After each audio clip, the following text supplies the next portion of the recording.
बच्चों को संभालना, हम जैसे शरीफ बच्चे होते थे उस समय मेरा पूरा बिजनेस में ध्यान होता था कि मुझे किसी भी तरीके से तवा या कुछ लोहे का चीज़ मिल जाए पीतल उतल का, ताकि बेच बाच करके वो जो आता था सोम पापड़ी वाला जो इतनी रद्दी होती थी, वो चोर घूमते थे उस समय। उनको पता था घर के बच्चे उत्साहित होकर बाहर निकलेंगे और दोपहरी में आ रहा है सोम पापड़ी, धीरे से बताएगा क्या है, पैसा है नहीं, बर्तन ले आओ। तो बस हमें क्या पता, 5 किलो का एक कढ़ाई ले आए, उसको दे दिए, वो अपना 1 रुपया दे दिया, 50 पैसा, थोड़ा सा वो अपना काम हो गया। तो उससे भी घर वाले की इसका ध्यान रखना।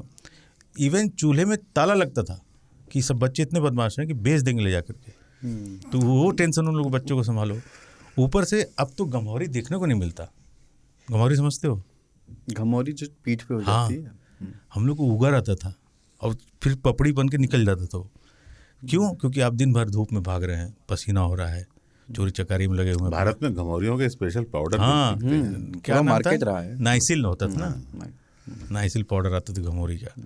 फिर रात, औरतों की ज़िंदगी की बात करें, उनकी रात जब ख़त्म होती थी फिर होता था छत पे बिस्तर लगाओ, तो वो हम लोग लगा लेते थे। सबका अपना बटा हुआ था, छोटा सा परिवार था हमारा, 40-50 लोगों का, तो वो लग गया। अब पता वो एक आदमी वहाँ नीचे से कुछ बतिया रहा है तो उसी को सुन रहे, क्योंकि एकदम क्लियर साउंड है, कोई आड़ी कड़ी नहीं जा रहा, कुछ नहीं। तो फिर यहीं से जवाब भी दे रहे, नहीं वो वाला नहीं है, फिर अंताक्षरी खेल रहे हैं। तो बड़ा अच्छा टाइम होता था।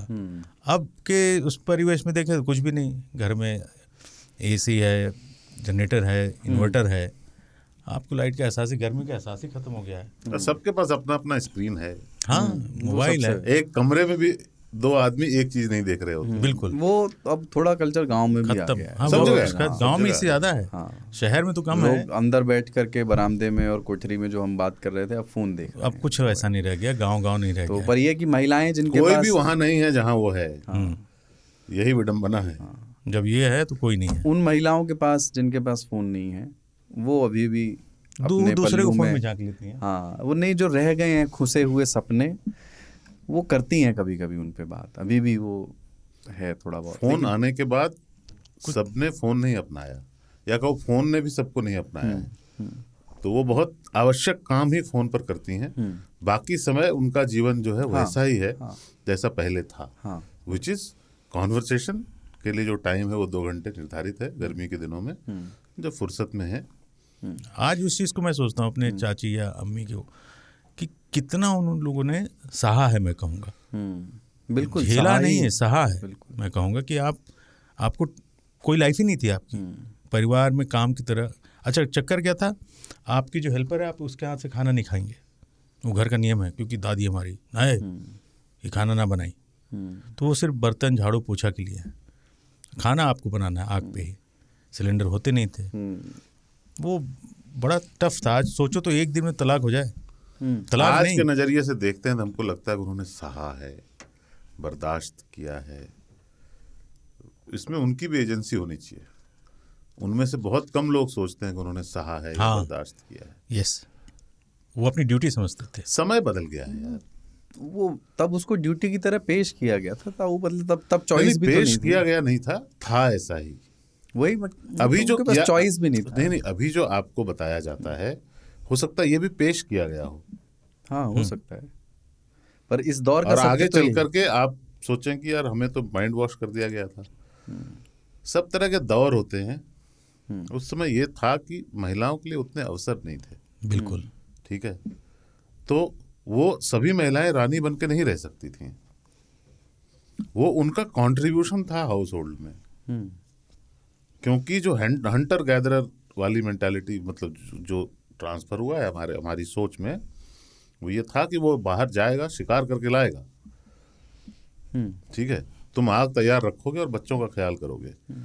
मानव इवॉल्व किया है वहाँ से, और लगातार हम प्रगति कर रहे हैं। पर यहाँ से जब हम 1960 या 70 या 80 या 1800 को देखते हैं तो हमको लगता है कि बहुत पिछड़े थे, पर वो अपने पुराने वाले से बहुत आगे थे।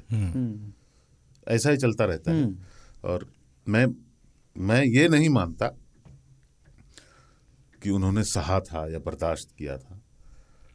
हो सकता है उन्होंने एहसास नहीं होने दिया मुझे कि वो सह रहे हैं या बर्दाश्त कर रहे हैं। मैं मानता हूँ कि मेरी माँ, चूँकि मैंने एक ट्रांजिशनल फेज में अपने आप को ग्रो होते देखा भारत को, और समाज को भी, तो मुझे लगता है कि मेरी माँ के साथ बहुत अन्याय हो रहा था। पर मेरी माँ करती भी तो क्या, उसके लिए जिंदगी तो हम ही लोगों के इर्द गिर्द घूमती थी। यस। तो दिन रात अगर वो मेहनत कर रही थी तो, या चिंतित रहती थी, या हमारे लिए कुछ बना रही है, हमें कुछ खिला रही है, हमारे लिए कुछ अच्छा पहनने का या इन चीज़ों का के बारे में सोच रही है, कर रही है, तो वो प्रयास उसका पार्टनरशिप था उस घर में। कुछ नहीं करती तो क्या करती? नहीं, तो वही तो मैं ये है ना। मैं ये नहीं कह रहा हूँ कि इसको रिवर्स कर दिया जाता। 1960 में महिलाएं क्यों नहीं नौकरियों पर जा रही थी, ये प्रश्न नहीं है। प्रश्न ये है, जैसे मैं अपनी माता जी से भी इस बारे में बात करता हूँ, तो प्रश्न ये है कि जब माता जी की तबीयत ख़राब थी, है ना, जब उनको, सबको मालूम है घर में कि उनको बुखार आया हुआ है, तब भी दादी की अपेक्षा ये क्यों थी कि पानी भी अगर मुझे चाहिए तो वही देगी। दादी उठ करके पानी ले सकती हैं क्योंकि उस दिन वो स्वस्थ हैं, लेकिन घर में नियम बनाया गया कि छोटा भी बहू ही करेगी, चाहे जिस भी स्थिति में करे। मेरा सिर्फ वो एक नुआंस्ड वो एक जनरेशनल ट्रॉमा ट्रांसफर हुआ था। हाँ, क्योंकि आपकी दादी के साथ भी ऐसा हुआ था, उनकी सास ने भी किया था, तो वो कुछ नियम बरते वही होंगे। वही वही हाँ। तो वो एक रिवेंज अगली जनरेशन से वो लेती थी।